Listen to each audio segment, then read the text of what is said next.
దొంగలంటే ఇండ్లు దుకాణాలను సూటి పెట్టి పైక మూసుకుపోయేటోళ్ళు.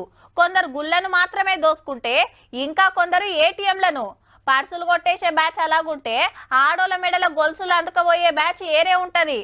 ఇట్లా దిన బొచ్చెడు తీర్ల దొంగలు దొంగతనాలు చూస్తాం. కానీ నడమ గివ్విటి కోసం కూడా డ్యూటీకి ఎక్కుతున్నారు.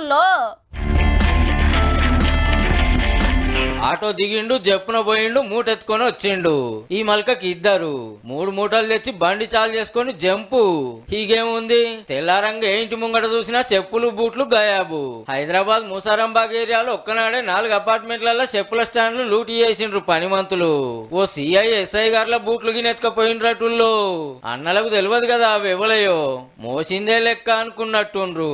మంచిగా పాలిష్ కొట్టి ఏ బజార్లు అమ్ముకుంటారో ఎంత పడతలు పడతాయో గాని మనోళ్ళు చెప్పులు లేకుండా నడిచే కథ అయింది పాపం.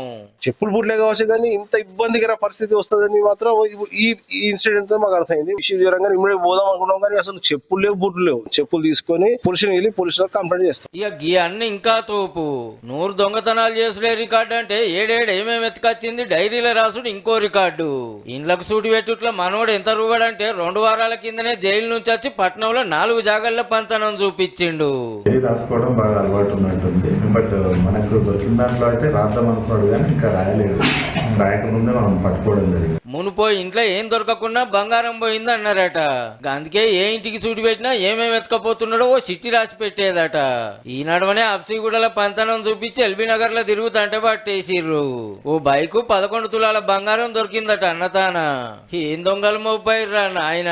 వాళ్ళేమో చెప్పులకు సూటి పెట్టుడు, ఈయనేమో దొంగతనాలు రాసి పెట్టుడు. అందరికందరూ ముద్దుగున్నారు పోరి.